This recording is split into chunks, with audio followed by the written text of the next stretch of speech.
Владата е започна постапката за продажба на Попова шапка. Денови објави оглас избор на меѓународни консултанти кои ќе изработат документација за приватизација на ски центарот. Од иницијативата да ја спасиме Попова шапка сметаат дека само со продажба и странски капитал ски центарот може да го врати некогашниот сјај. Се надеваат дека владата ќе го избере најповолниот понудувач, кој ќе има и своји обврски околу инвестирање во центарот. Апелираат да не се брза со оваа постапка, но во меѓувреме да не се заборави Попова шапка, каде треба да се вложат минимални средства за да се одржува туризмот додека трае процесот на продажба. Иницијативата на владата е за поздравување, но место тие 15 милиони што ќе ги подели за таква едно истражување, би било пожелно и 15 други милиони да подели и за комплетирање на новиот ски лифт Жичарата, шестоседната, која што стои веќе градежните работи требаше да се одвиват и сега во овој временски период, таму е се застанато. А во врска со анализата која што ќе ја прават за понатамошна продажба или некакво случување во Попова шапка, треба добро да се анализира дали има простор таму и на странските инвеститори да им се представува тоа место кога имотно-правните односи уште не се расчистени таму. Не се знае кој управува со ЕЛЕМ, кој со земјиштето, што е на комунално ниво, значи на општина Тетово и што е во ингеренциите на владата на Република Македонија. Така, во меѓувреме, освен што треба друго да се направи, за додека траат овие работи? Да се интервенира во една мала инфраструктура, таму паркинг места за туристите кои што доаѓат, и ако тие студија ќе траат околу 3 години, значи треба да се мисли во рокот од тие 3 години за да се направи добри услови за туристите што го посетуваат. Имавме пример годинава, имавме добар снег и имавме голем број на посетители од секоја страна на Балканот.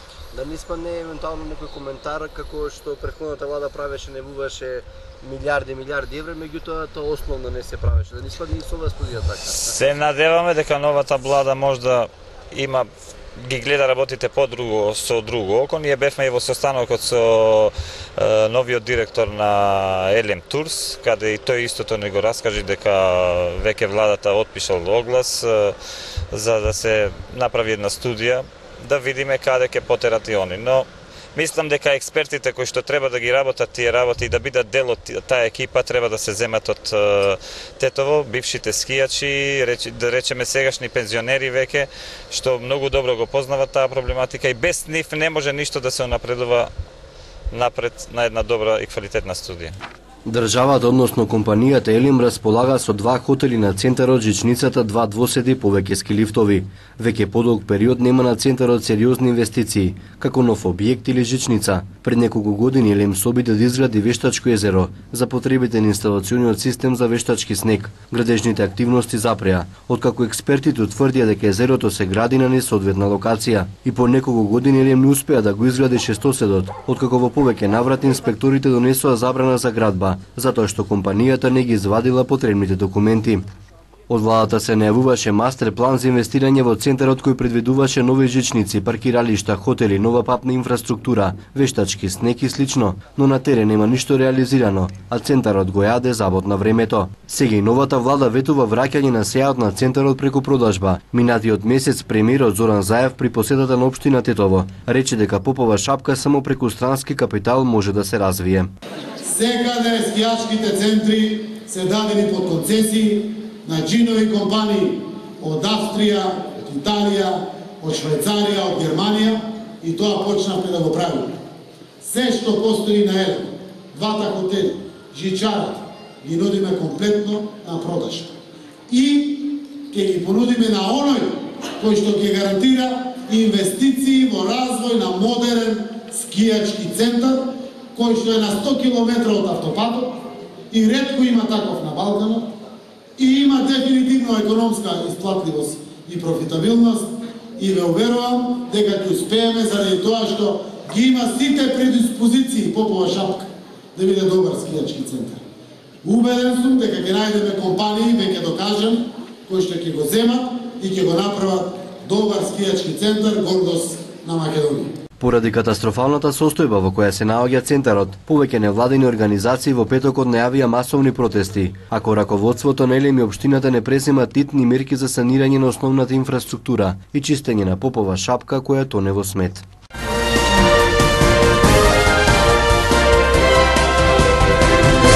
Првата недела од Петровденските пости денес со голем црковно-народен собир се одбележа во црквата Свети Спас во тетовското село Долно Палчиште. Чествувањето започна со одслужување на света богослужба, пошто беше прережан кумскиот колач и беше благословена пченицата. Священически, священо-монашески, священо-дјаконски чиниве склип црковни, да помјане Господ Богоцарски своје, сега нині присно и во веки веков. Амин. Скапајуштија, путешествујуштија, недогојуштија, смрзнуштија, пленени боляштија, да помјане Господ Богоцарски своје, сега нині присно и во веки веков. Светата тајна причест ја примија децата и верниците кои постеле со благослов на нивниот духовник. Ова веселба веќе неколку години наназад имам чест да присуствувам и јас како зет од тука од Палчиште. Кумови сме, значи, по доброволна основа, сами се јавуваме, приложуваме, значи, трпеза во чест, значи, за денот денешен, за здравје на нашите деца и нашите семејства. Најчесто во оваа црква народ се собира за Бадник, за Божич, за Великден во помал број и за Спасовден и за овој ден. Исто така овој момент би сакал да го искористам, да ги поздравам, значи, прислужниците на овој храм, на овој објект. Тоа се Чичко Злате и тетка Стана, кои што несебично, бесплатно, секојдневно доаѓаат и го одржуваат овој црковен објект. Традицијата е востановена пред многу години, кога на првата недела од постот пред празникот Петровден се осветувало масло, кое потоа верниците во Шишенца го носат дома како символ за здравје и благосостојба. Да искористам оваа можност да упатам, значи, еден апел до младите почесто и да доаѓаат, значи, во Божите храмови, во христијанските храмови, да се вратат кон корените, да во овие моменти кога е најтешко и за црквата и за државата како држава, да покажат единство и се почесто да доаѓаат во црквите и да се празнуваат овие денови во чест на разни светци и така натаму.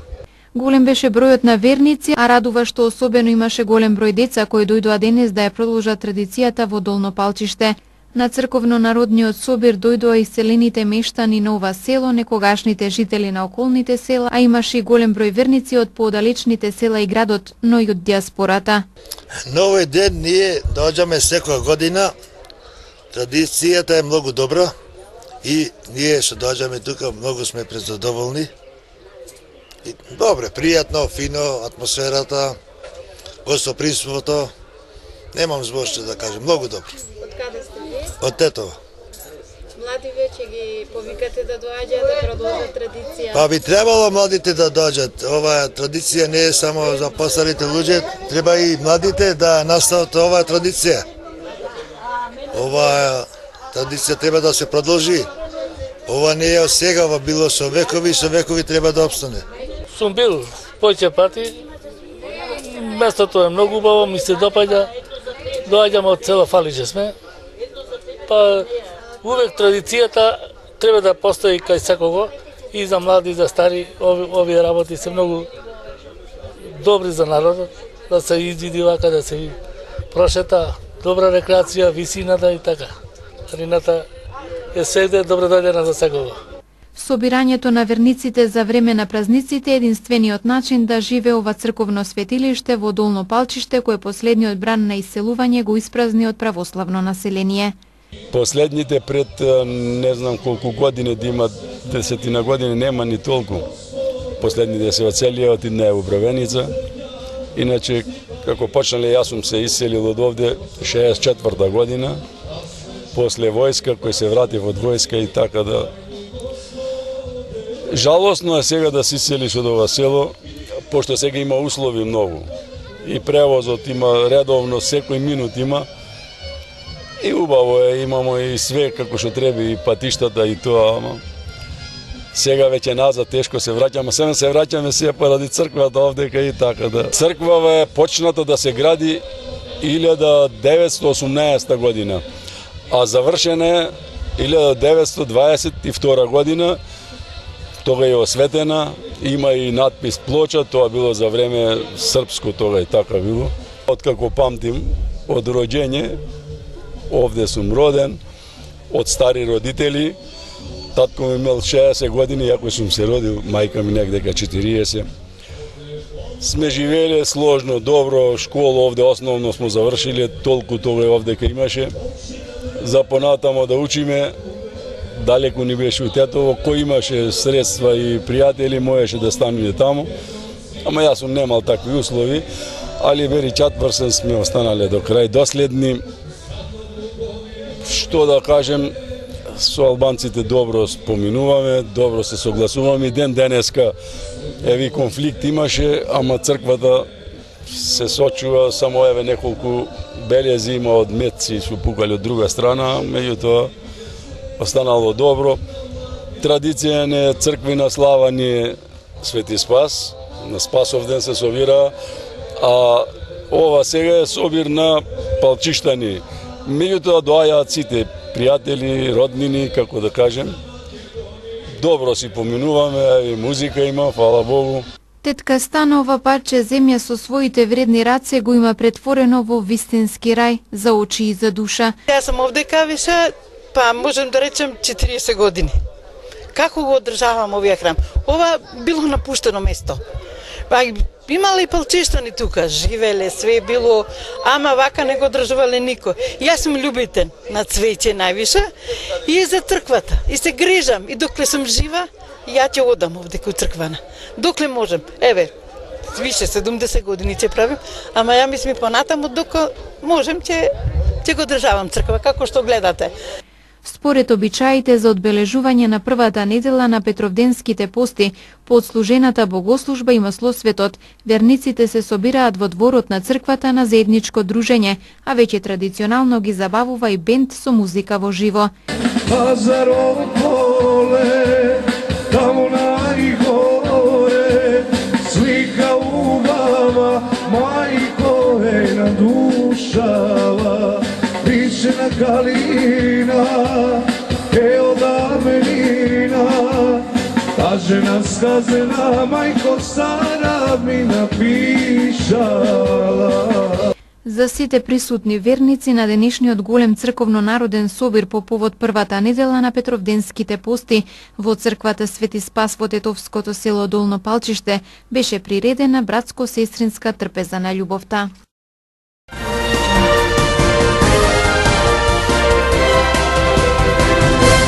Разочарани сме и ние и граѓаните од поделбата на Беса, но ако покажеме добри резултати со нашата работа во владата, Беса ќе стане прв избор на албанците, вели Африм Гаши, председател на движењето Беса, во неделното интервју на Радио Слободна Европа. Тој вели дека соработката со ДУИ во владата ќе биде тешка, а се надева и дека нивната партија во собранието ќе расте. Треба да очекувате Беса да продолжи да збори, да работи тоа што веќе го збореше и работеше претходните 3-4 години. Ке се залагаме за професионализација, високи морални вредности во општеството, за работа, за еднаквост кон сите, да не се прави дискриминација по никаква основа. Министер во влада на Република Македонија треба да биде министер на сите граѓани. Особено ресорот култура ни е доверен.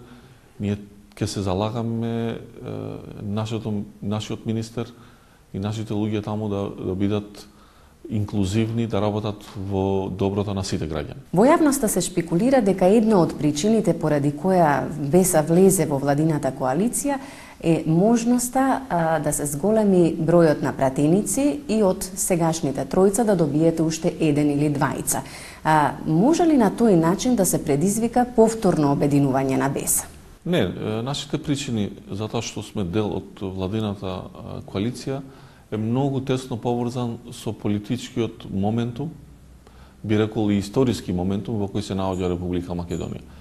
Пред се главно е таа причината. Ние сакаме да бидеме дел од влада која го решава спорот со името и конечно влегува во сериозно пристапува кон евроатлантскиот процес и интеграција на државата во тие две организации, НАТО и ЕУ. Тоа е најглавната причина. Другите причини се нашата одговорност да бидеме дел од влада со едно многу битно министерство, како што е Министерството за култура, па да покажеме на дело тоа што сме го зборили неколку години. Кога сме кај пратениците, дали останувате на овие тројца или има можност да се приклучат и останатите двајца? Па ние би сакале нашата пратеничка група да расте. Ние сме отворени кон сите пратеници кои мислат и веруваат во нашите принципи за кои сме ги прокламирале јавно. Ако тие пратеници кои за еден момент помислија дека не е тоа најдобриот одговор, денеска ако го мислат поинаквото, секако дека нашите врати се отворени за сите граѓани и за сите пратеници кои веруваат во овие вредности. Значи, најбитно за нас е да бидеме сплотени во системот на вредности за кои се залагаме. Каква очекувате да биде вашата соработка со Демократската унија за интеграција во таа коалиција? Има ли тука простор за компромиси? Ќе биде многу тешко, веруваме дека они ќе направат се да не обструираат. Сепак ова е предрасуда моја. Би сакал да не е тоа вистина, би сакал секој да ја работи својата работа. Ние имаме Министерство за култура, водиме и ќе бидеме сигурно присутни и во другите министерства со пониски ешалони.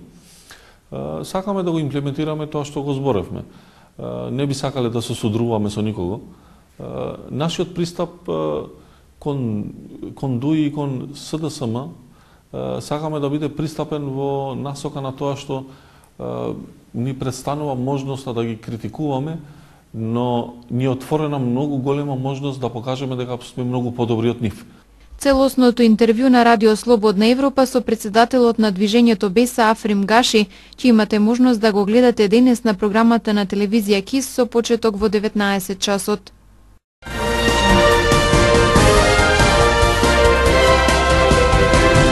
АДЕВ на Македонија подружница Тетово ги известува граѓаните дека утре 11 јуни ќе има прекини во снабдувањето со електрична енергија на дел од булеварот Благоја Тоска и дел од улицата Андреја Ристовски. Се работи за прекин на електрична енергија кој ќе трае од 9 до 15 часот. Прекин во снабдувањето со струја ќе има и утре во гостиварски Добри дол во домовите лоцирани од џамијата кон автопатот и во центарот на ова населено место. Прекинот ќе трае од 9:30 до 15 часот.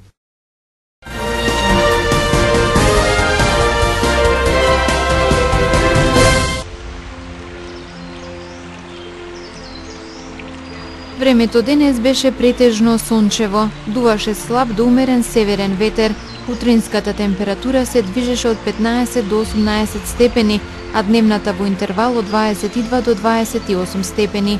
УВ индексот изнесуваше 7.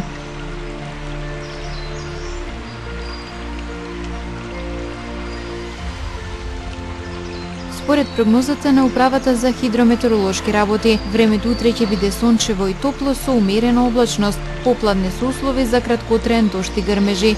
Утринската температура ќе се движи од 14 до 19 степени, а дневната од 26 до 30 степени. УВ индексот ќе изнесува 8.